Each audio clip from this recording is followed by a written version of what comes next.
Hello, ladies and gentlemen, and today is going to be an interesting day. There might be 4 videos, potentially 5. I don't know. I don't know if there's going to be 4 or 5. There's just a lot of stuff out there that I really want to get across everybody. And I've noticed overnight that I was at around 72, 73 subscribers, and I jumped from that to 83. And holy shit, guys, that's amazing. Now, for some people, that may not be a lot, and but to me, that's a huge amount of people. I am very very thankful to all the subscribers and people that are subscribing to me recently, and I couldn't be more thankful. You guys, the more people that subscribe, the more that helps me. The more I can get more content out, and hopefully in the future I can do this more long term than having to, well, obviously be sitting here and not be able to put out much more. I will be starting some other stuff, obviously, because I want to get more content out than just the content that I'm doing. I really want to do podcasts. I do have some. I do have at least one person saying that was some of my content, whether their opinion matters or not. Which I always take everybody's opinion or stuff into consideration. On that my stuff is too negative and whatever. I would agree on that fact that it is negative, but I post this stuff so I can let everybody know exactly what's going on in the real world, because the real world is dark. It's not really pretty and it's not really nice. So I put this out. However, I'll probably be doing 2 podcasts, maybe starting with one, and one of the podcasts will be more of a light-hearted talking type of deal where we're just chilling and chatting and stuff like that, because we want more of a maybe not so much of a negative or positive, but more of a just neutral, chill out and just talk. And all podcasts will be between an hour and a half to 2 hours max. It won't be any longer. I don't know what days those will be, and I don't know when the podcast will start. I still need to search for people to actually start doing those podcasts and stuff like that, so we got a regular time and basis. So until that starts, we'll be doing this. But thanks so much for the support, guys. It's been amazing so far. Anywho, what I was going to be talking about today is a young kid. This happened about a year ago, back in, I may believe, June of 2021. But it's getting back a resurface here among some of the YouTubers. And normally I don't like reposting stuff that is specifically of a very long time ago, because I kind of put more stuff into the present.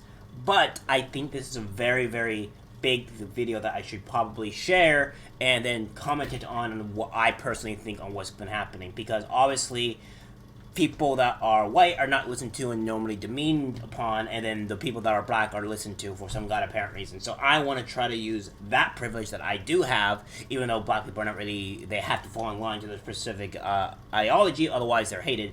But at least I think some people will maybe listen to me if I was of a color, which is really stupid and I also find racist. But I will use that to my advantage. Without further ado, guys, here is the video and the clip of what I am talking about. Despite the board's attempt to deny it, District 196 schools are quickly becoming a place where promoting activism is actually more important than promoting education.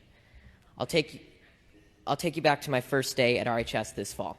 The principal came out and gave us a heartfelt speech about equality and standing together. He began to list countless races, such as Latino, Asian, expressing how much they matter and how important they are. But never once did he mention a race or identity that reflects me, or half the kids that were in the class. Now, members of the board, I know you haven't been to school in a while, and I know none of you, or most of you, don't have any kids left in the school district.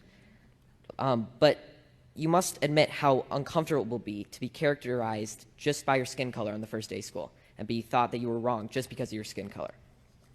So I will never forget the look one of my friends gave me from across the room as we were sitting there listening to this blatant bias being expressed in the so-called equity statement by the leader of our school. To be clear, I don't need you to tell me that I matter, but hearing the condolences given to other races and leaving just one race out, inevitably you'll start to feel like you've done something wrong. And in our principal's attempt to unify us, he instead created unwarranted boundaries and barriers between his students, pitting us against each other based on characteristics that we can't control.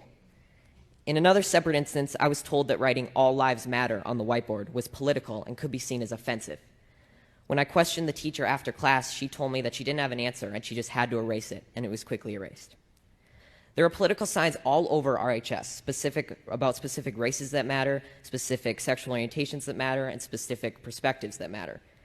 But when I questioned the RHS administration about how these signs were political, they told me that they were supporting human rights.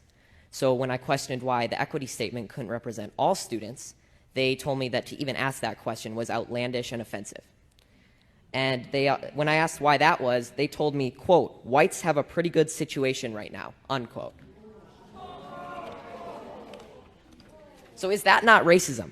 Disregarding my question merely because of the color of my skin? To be honest, after enduring a year of the people in charge telling me that I'm a racist and I'm privileged and pointing out our irreversible differences, I've never noticed race more. And it's becoming the first thing I notice when I meet someone, which has never before been the case. RHS administration confidently told me that RHS students and staff are happy with their equity statement. But from my experience in talking with other students, this is not the case. I know many kids who disagree with their teachers, but they're too scared to stand up because they're worried that their grades will be docked and their learning experience will be affected. My honors government teacher, I'm not going to say his name, but he's mentioned that Democrats care more about all people while Republicans only care about themselves. And he's also inferred to us that socialism is better than democracy. He even had a statue. He had a statue of a socialist leader in his classroom. I've been told by a lot of kids that they just stay silent and adjust their schoolwork to reflect an acceptable opinion to secure a good grade. I've been approached by multiple teachers who have told me in private that they just want to say that they agree with me and they support me standing up, but they can't say it in front of the class for fear of being disciplined by the administration in some way or losing their jobs. There is clearly only one way to think in this district, and that is that they are teaching their kids to shut up if they don't agree. Now, members of the board, I want you to take a good look at yourselves in the mirror tonight and ask, are you really standing up for the equality of all people, or are you just pushing a damaging political ideology on our students? A fellow coworker at my job, who, by the way, is of color, discreetly told me that the schools seem to be pushing a very leftist agenda in class. This proved that not everyone is happy with your school, and not everyone who isn't happy is white. Now, due to all these instances I've mentioned and many more that I can't fit in this 5-minute speech, I have decided to leave this district and continue school on a private Christian school online.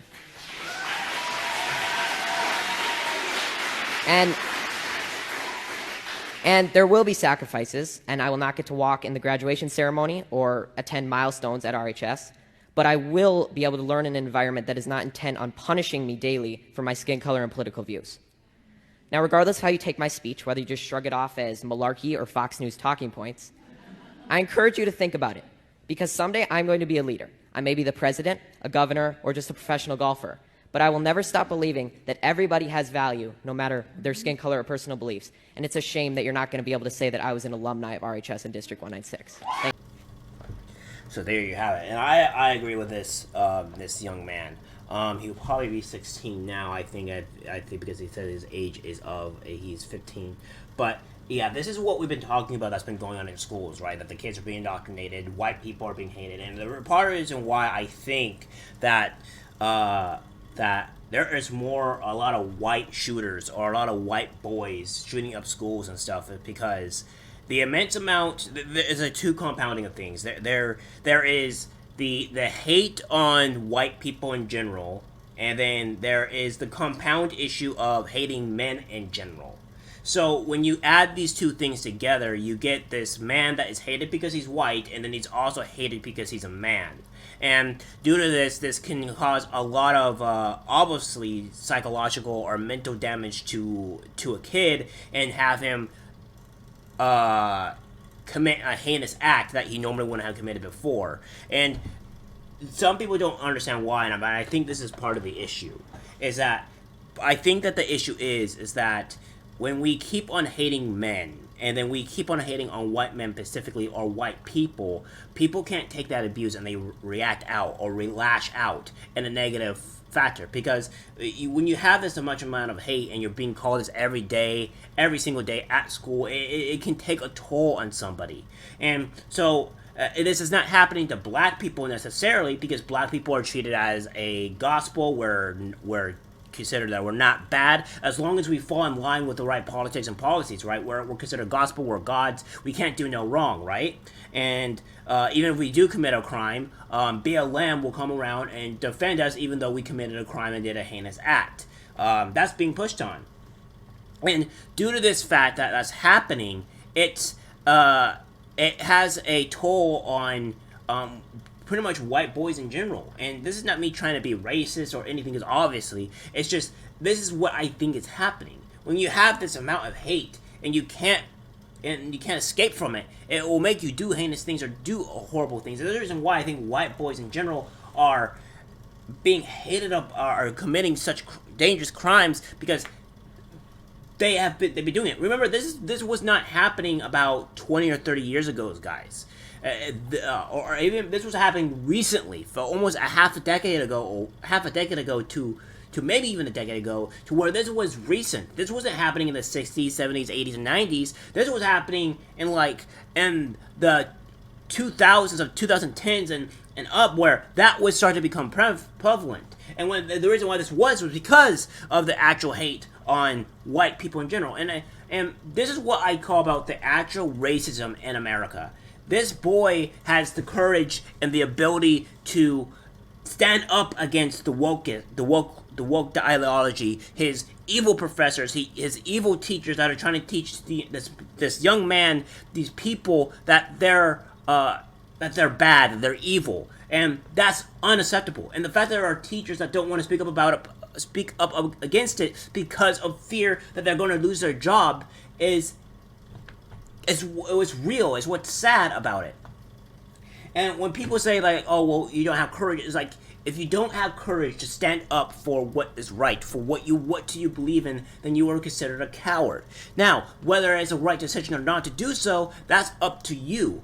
But at the end of the day, the people that stand up, like this young man here, and says no to this type of BS, and says, no, I don't want this in my school, I don't want to appropriate to your ideology, is the true courageous ones. The ones that are afraid and don't want to lose their job and have a fear that they have to conform is the problem.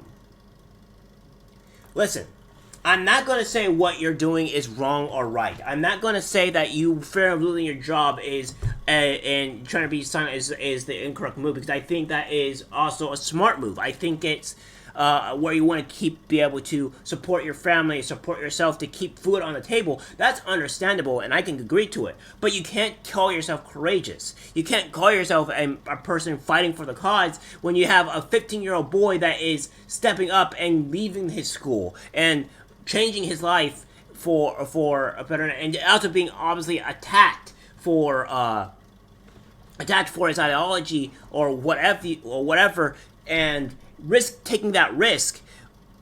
And he's doing it at 15 years old, and you're not doing it. Yeah, you're the coward, and he is not.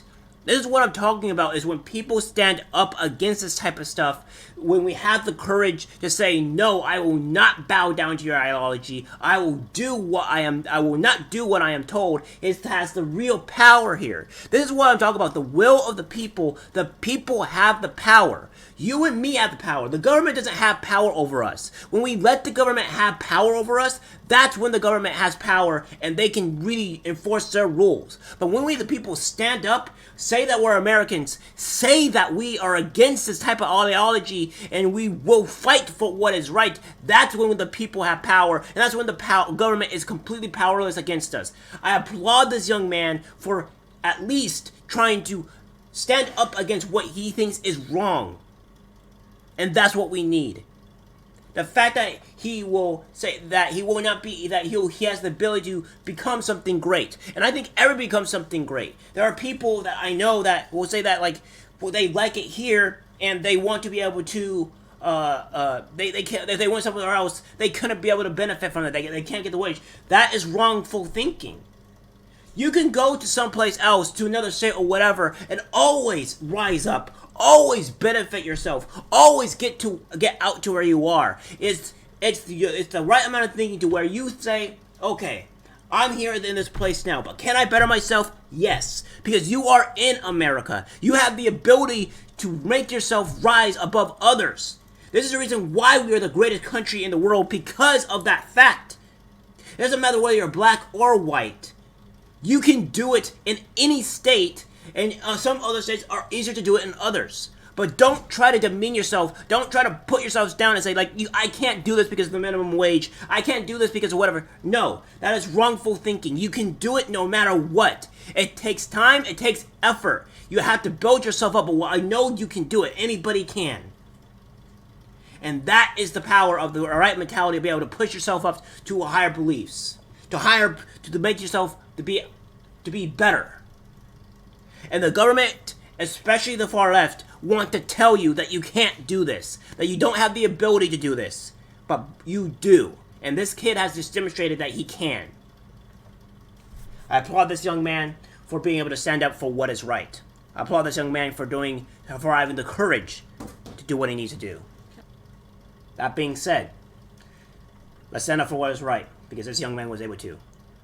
That's it for the video, guys. Like, subscribe, share. I'll see you in the next one. Take care.